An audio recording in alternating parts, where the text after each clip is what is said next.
From pig's feet, stew that can cook for hours, to desserts made from vinegar because there was nothing else. These are 25 forgotten African American recipes your grandparents lived on. 1. Hog maw and chitterlings. Back in the day, nothing went to waste in African American kitchens. Hog maw is the pig's stomach, cleaned thoroughly and stuffed like a giant dumpling. Cooks would fill it with a mix of diced potatoes, onions, celery, and leftover pork pieces, then sew it shut and slow cook it for hours. The result? A tender, flavorful meal that could feed a whole family. The stomach becomes soft and chewy, while the stuffing inside gets perfectly seasoned from all those cooking juices. Chitterlings, or chitlins, are pig intestines that get cleaned multiple times, then boiled until tender and often fried crispy. These dishes represent the incredible creativity of enslaved people who had to make the most of what they were given. They turned what others didn't want into soul-satisfying meals. The cleaning process takes patience and skill, something passed down through generations. Many families had their own special spice blends and cooking methods. 2.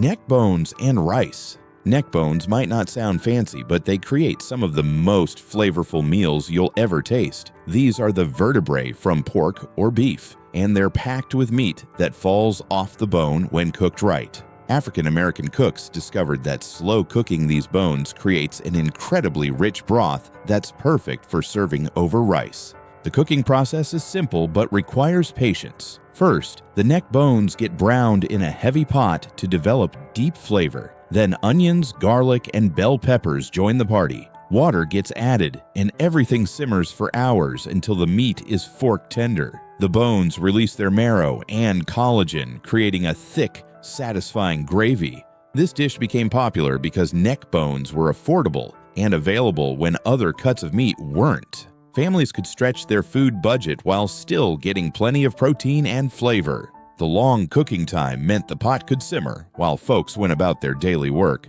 filling the house with amazing smells. 3. Ham hocks and collard greens.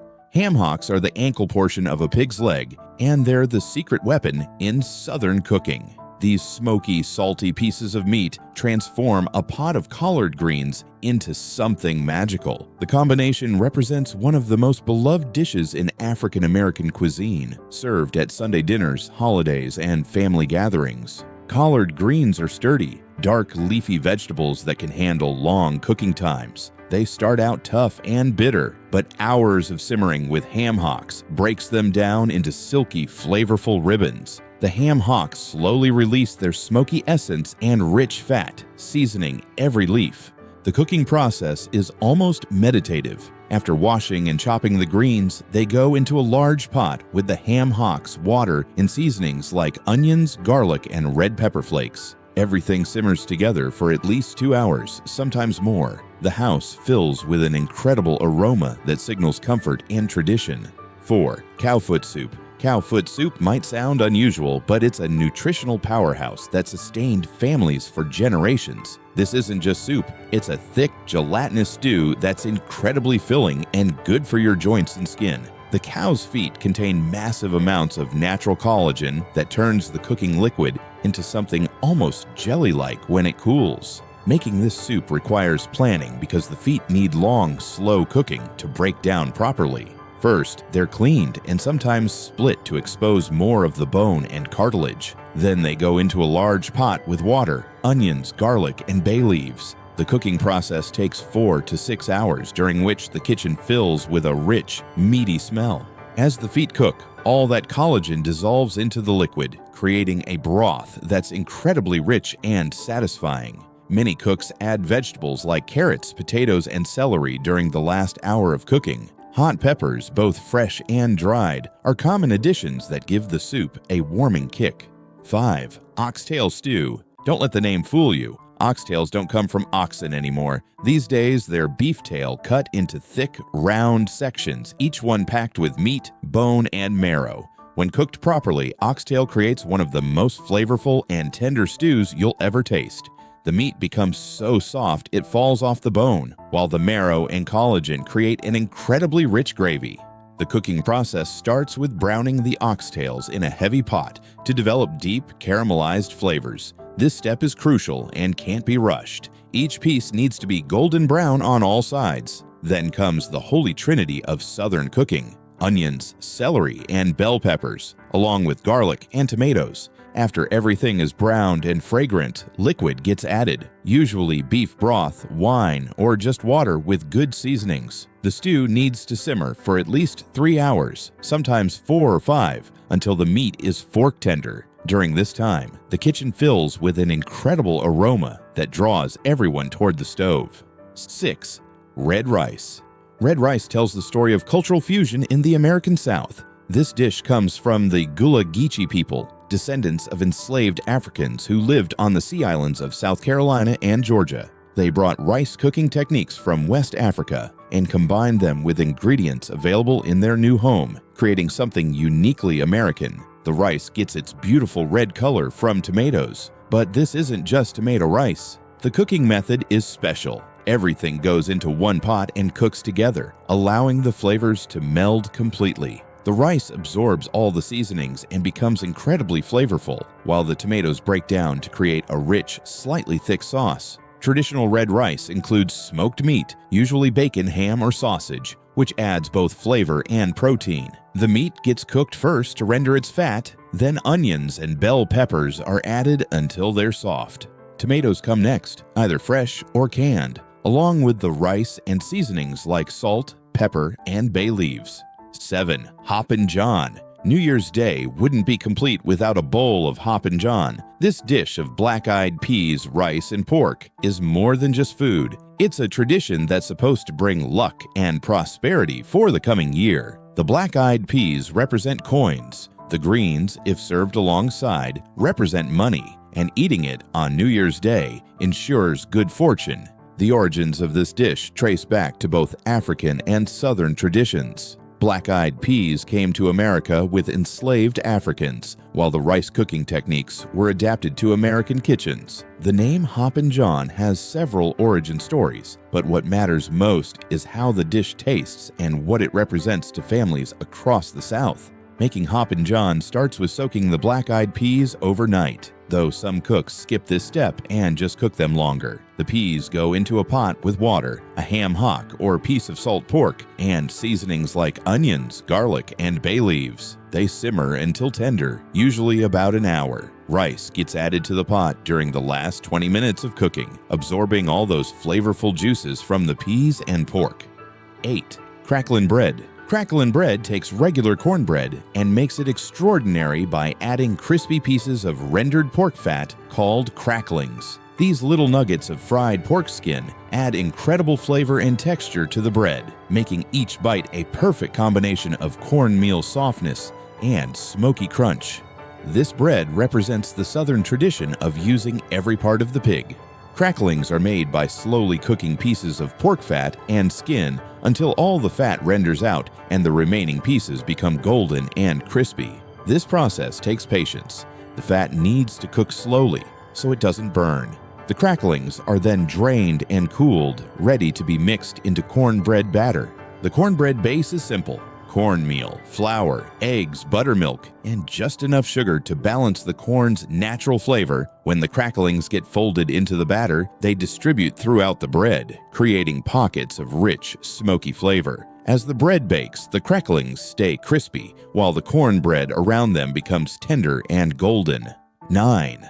Hot water cornbread. Sometimes the simplest recipes are the most satisfying, and hot water cornbread proves this perfectly. This isn't baked cornbread, it's fried in a skillet, creating crispy edges and a tender center. The recipe uses just cornmeal, salt, and boiling water, yet creates something incredibly delicious that's been a staple in African American kitchens for generations. The magic happens when boiling water hits the cornmeal. The hot water partially cooks the cornmeal and creates a pliable dough that can be shaped by hand. This technique is different from regular cornbread and creates a completely different texture. The dough should be thick enough to hold together, but soft enough to flatten into patties. Making hot water cornbread requires working quickly, while the dough is still warm and manageable. Most cooks shape it into small, flat patties about the size of a hamburger. These get dropped into hot oil in a cast iron skillet, where they sizzle and bubble as they cook. The oil temperature is crucial. Too hot and they'll burn outside while staying raw inside. Too cool and they'll absorb too much oil. 10. Sweet potato biscuits. Sweet potato biscuits bring together two Southern favorites, fluffy biscuits and sweet potatoes, into one incredible bread. These aren't just regular biscuits with sweet potato flavor, they're something completely special. The sweet potatoes add moisture, natural sweetness, and a beautiful golden color that makes these biscuits irresistible. The process starts with cooking sweet potatoes until they're completely tender, then mashing them smooth. Some cooks prefer to roast them for deeper flavor, while others boil them for convenience. Either way, the sweet potatoes need to be completely smooth and at room temperature before being added to the biscuit dough. Making the biscuit dough requires the same careful technique as regular biscuits, keeping the butter cold and not overworking the dough. The mashed sweet potatoes get incorporated along with the wet ingredients, creating a dough that's slightly more tender than regular biscuits. The natural moisture in the sweet potatoes helps create incredibly soft, fluffy biscuits. Sweet potato biscuits brought color and sweetness to the table, just like our next dessert that showcases the art of layered flavors.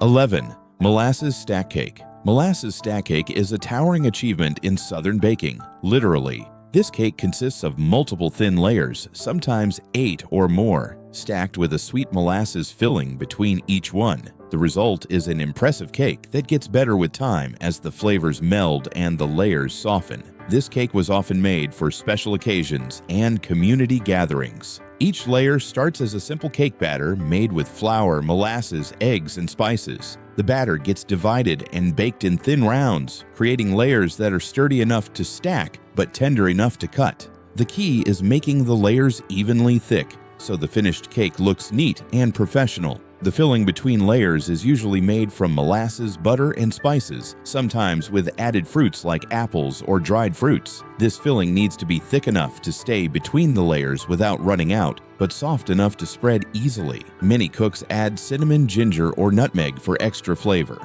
Assembling the cake requires patience. Each layer gets spread with filling, then the next layer goes on top. This continues until all layers are used, creating a cake that can be quite tall. The finished cake needs to sit for at least a day, preferably longer, to allow the flavors to blend and the layers to soften. 12. Vinegar pie. Vinegar pie might sound strange, but this Depression-era dessert turned basic pantry ingredients into something surprisingly delicious. When fresh fruits weren't available or affordable, creative cooks discovered that vinegar could provide the tartness that makes a pie filling interesting. Combined with sugar and eggs, vinegar creates a custard-like filling that's both tangy and sweet.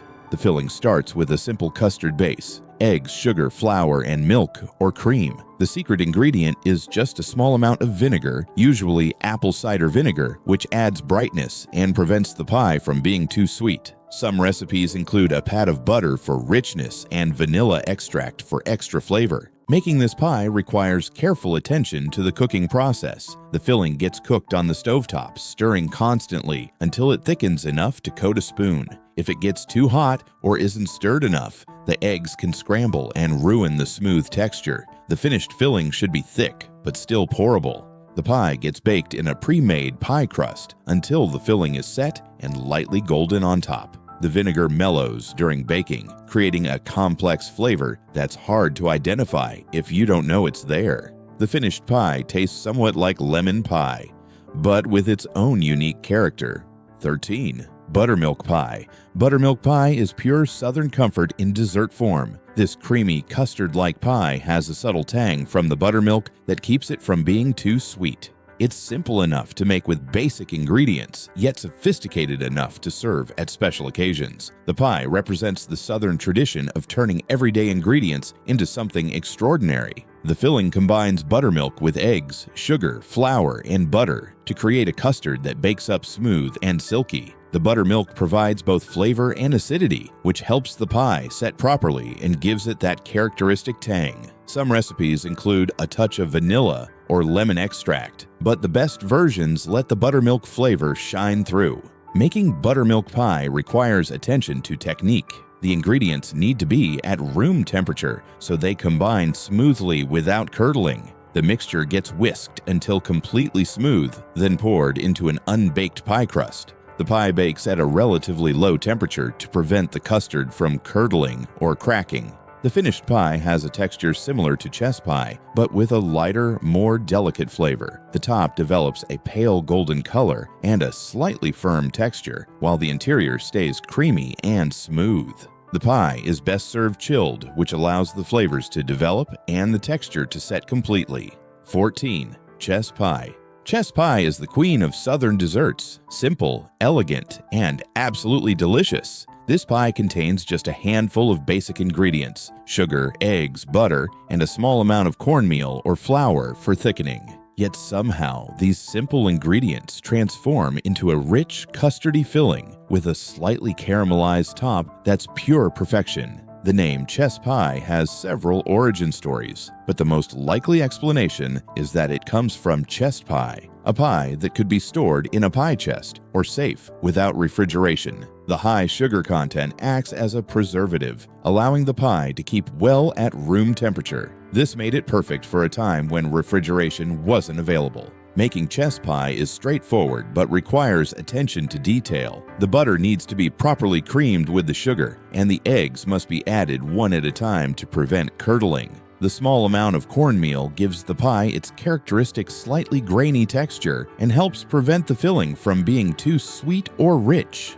15. Sweet potato pone. Sweet potato pone is a dense, rich dessert that falls somewhere between a pudding and a cake. This traditional dish showcases sweet potatoes in their most concentrated form, grated raw and baked with molasses, spices, and just enough liquid to hold everything together. The result is intensely flavored and incredibly satisfying, especially during cold weather. The dish starts with fresh sweet potatoes that get peeled and grated by hand. This creates small pieces that cook evenly and give the pone its characteristic texture. The grated sweet potatoes get mixed with molasses, which adds deep, complex sweetness and helps bind everything together. Eggs provide structure, while spices like cinnamon, nutmeg, and ginger add warmth and complexity. Some recipes include a small amount of milk or cream to make the pone more tender, while others rely on the moisture from the sweet potatoes themselves. The mixture gets packed into a baking dish and cooked slowly until it's set throughout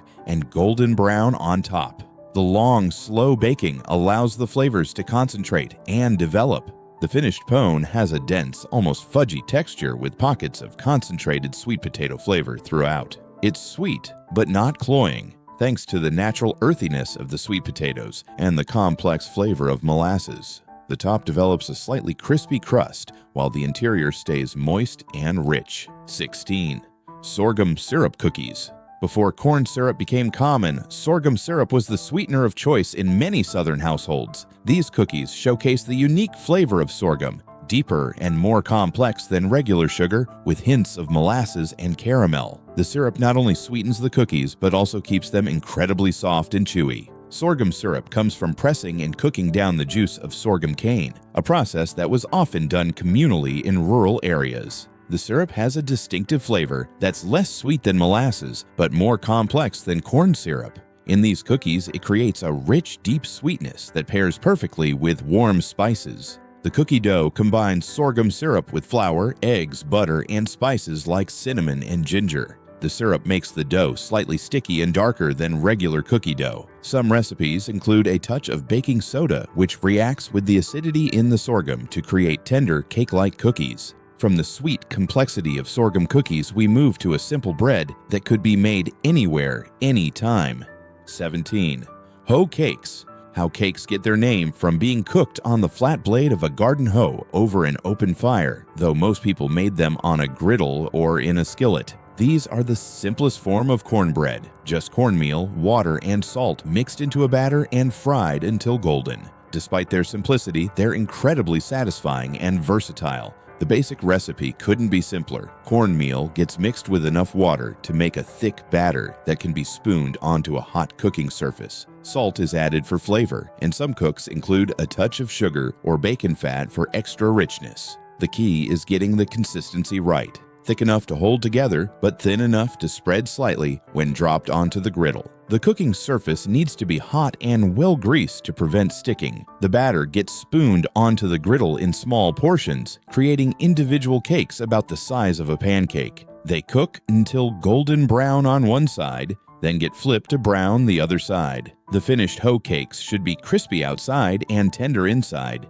These simple corn cakes were incredibly versatile. They could be eaten hot with butter and molasses for breakfast, used to soak up pot liquor from greens, or served alongside meat and vegetables for dinner. They were also portable, making them perfect for field workers or anyone who needed to eat on the go.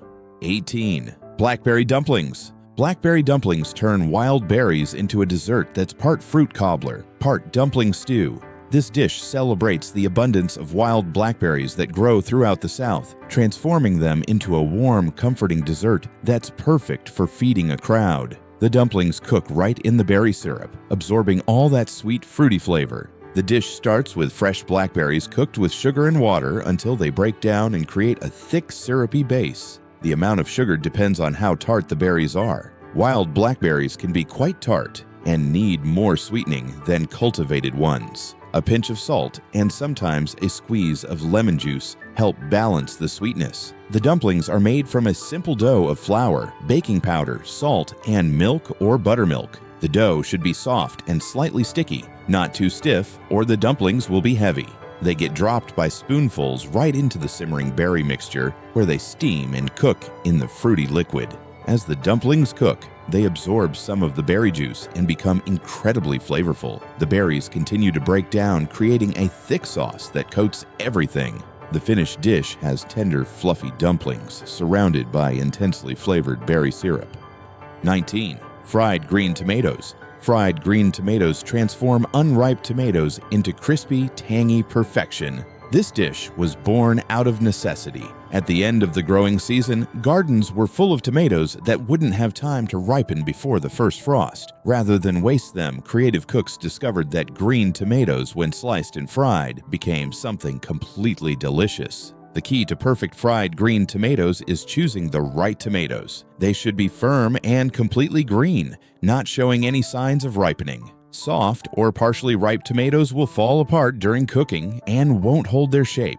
The tomatoes get sliced thick enough to maintain structure, but thin enough to cook through, usually about a 1/4 inch thick. The coating process is crucial for achieving that perfect crispy exterior. The tomato slices get dredged in seasoned flour, then dipped in buttermilk or beaten eggs, and finally coated in cornmeal, or a mixture of cornmeal and flour. Some cooks add seasonings like salt, pepper, and cayenne to each layer for maximum flavor. The frying happens in a cast iron skillet with enough oil to come partway up the sides of the tomato slices. The oil needs to be hot enough to create that immediate sizzle, but not so hot that the coating burns before the tomatoes cook through. Each slice gets fried until golden brown on both sides. 20. Mustard greens with salt pork. Mustard greens pack more punch than their milder cousin collard greens. These peppery, slightly bitter leaves need the rich, smoky flavor of salt pork to balance their intensity. When cooked together slowly, they create a dish that's both assertive and comforting, with layers of flavor that develop over hours of gentle simmering. Salt pork is different from bacon or ham. It's pork belly that's been cured in salt but not smoked. It provides rich fat and deep pork flavor without the smokiness that might overpower the greens. The salt pork gets diced and cooked slowly until it renders its fat and becomes golden and slightly crispy. The mustard greens require careful cleaning because they grow close to the ground and can hold sand and grit. Each leaf gets washed multiple times, then chopped into ribbons. Unlike collards, mustard greens cook faster and don't need as much liquid because they release their own moisture as they wilt. The cooking process starts with rendering the salt pork until crispy, then adding onions and garlic to the rendered fat. The cleaned greens go in next, along with enough water or broth to create steam. The greens will and cook down dramatically, concentrating their peppery flavor while absorbing the rich pork fat. 21st Pig's Feet Stew. Pig's feet might not win any beauty contests, but they create some of the most flavorful and nutritious stews imaginable. These feet are packed with collagen, which transforms into rich gelatin during long, slow cooking. The result is a stew that's incredibly satisfying and good for your joints, skin, and overall health. The preparation starts with cleaning the pig's feet thoroughly and sometimes splitting them to expose more surface area for cooking. They go into a large pot with onions, garlic, bay leaves, and enough water to cover everything completely. The cooking process takes several hours, usually 3 to 4, during which the kitchen fills with an incredibly rich, meaty aroma. As the feet cook, they release massive amounts of collagen, turning the cooking liquid into something almost jelly-like when it cools. This gelatin-rich broth is incredibly nutritious and has been valued for its healing properties for generations. Many cooks add vegetables like carrots, potatoes, and celery during the last hour of cooking. 22. Catfish stew. Catfish stew represents the tradition of cooking fresh-caught fish in a rich, tomato-based broth with vegetables and seasonings. This isn't a delicate fish soup, it's a hearty, filling stew that could feed a family and provide complete nutrition in one pot. The dish showcases the Southern tradition of making the most of whatever fresh fish was available. The stew starts with fresh catfish fillets cut into large chunks that won't fall apart during cooking.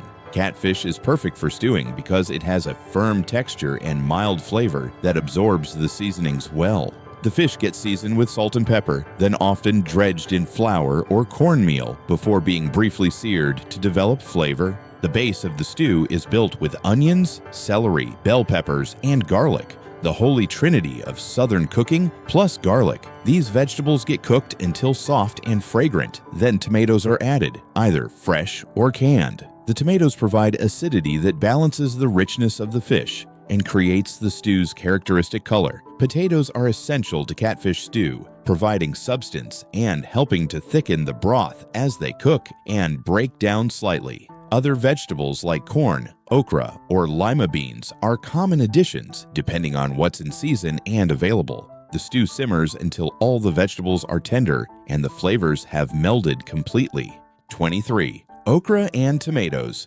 Okra and tomatoes are one of those simple dishes that prove the best food doesn't need to be complicated. This combination brings together two of the South's favorite vegetables in a way that highlights the best qualities of each. The tomatoes provide bright acidity that balances the okra's natural earthiness, while the okra adds body and unique texture to the dish. Fresh okra is essential for this dish. Frozen okra becomes too slimy and doesn't have the same bright flavor. The okra gets trimmed and cut into rounds, being careful not to cut into the seed cavity too much, which releases the mucilaginous liquid that some people find off-putting. Young, tender okra pods work best because they're less fibrous. The cooking process starts with sautéing onions until they're soft and translucent, then adding the sliced okra. The okra gets cooked until it starts to brown slightly, which helps reduce the sliminess and concentrates the flavor. Fresh or canned tomatoes go in next, along with seasonings like salt, pepper, and sometimes a pinch of sugar to balance the acidity. The dish simmers until the okra is tender and the tomatoes have broken down into a sauce-like consistency. Some cooks like to add corn kernels, bell peppers, or hot peppers for extra flavor and nutrition. The key is not to overcook the okra, which can make it mushy and unappetizing. 24th, field peas and snaps. Field peas and snaps bring together two summer vegetables in perfect harmony. Field peas, also called cow peas or southern peas, are different from the green peas you might know. They're more substantial and have a creamy, almost nutty flavor. Snaps refers to green beans, called that because fresh ones snap crisply when broken. Together, they create a dish that's both nutritious and delicious. Field peas come in many varieties. Purple Hull, Black-Eyed, Crowder, and Zipper Cream are just a few. Each has its own subtle flavor profile, but all work beautifully in this dish. The peas are usually fresh or recently dried, not the hard, fully dried peas used for soup. They have a creamy texture when cooked and absorb flavors beautifully. The cooking process starts with a piece of fatback, salt pork, or ham hock for flavoring. This gets cooked until it renders some fat and starts to brown. Then the peas go in with enough water to cover them by about an inch. The peas simmer until they're almost tender, usually about 45 minutes to an hour. The green beans get added during the last 15 to 20 minutes of cooking so they don't become overcooked and mushy. They should be tender, but still have a slight bite when the dish is finished. Some cooks add onions, garlic, or hot peppers for extra flavor, while others prefer to let the peas and beans shine on their own. 25. Boiled peanuts. Boiled peanuts might sound strange if you've never tried them, but they're a beloved Southern tradition that turns raw peanuts into soft, salty, addictive snacks. This isn't about roasted peanuts. These are green, raw peanuts boiled in heavily salted water until they become tender and infused with flavor. The result is completely different from any other peanut preparation. The process requires green peanuts, which are fresh, raw peanuts that haven't been dried or roasted. These are usually available during peanut harvest season in late summer and early fall. The peanuts still in their shells get washed thoroughly, then go into a large pot with enough water to cover them completely. Salt is crucial to this dish. The water needs to be very salty, almost like seawater. Many cooks add other seasonings like Cajun spice, hot peppers, or garlic for extra flavor. The peanuts boil for several hours, sometimes 4 to 6, until the shells become soft and the peanuts inside are tender and infused with the salty cooking liquid. The cooking time depends on how fresh the peanuts are and how soft you want them. Some people prefer them with a slight bite, while others like them completely soft and almost creamy. The peanuts are done when the shell gives slightly when pressed, and the nut inside is tender enough to bite through easily. Which one would you try first? Drop it in the comments, and if you enjoyed this blast from the past, smash that like button, share this video with your friends, and of course, don't forget to subscribe to our channel.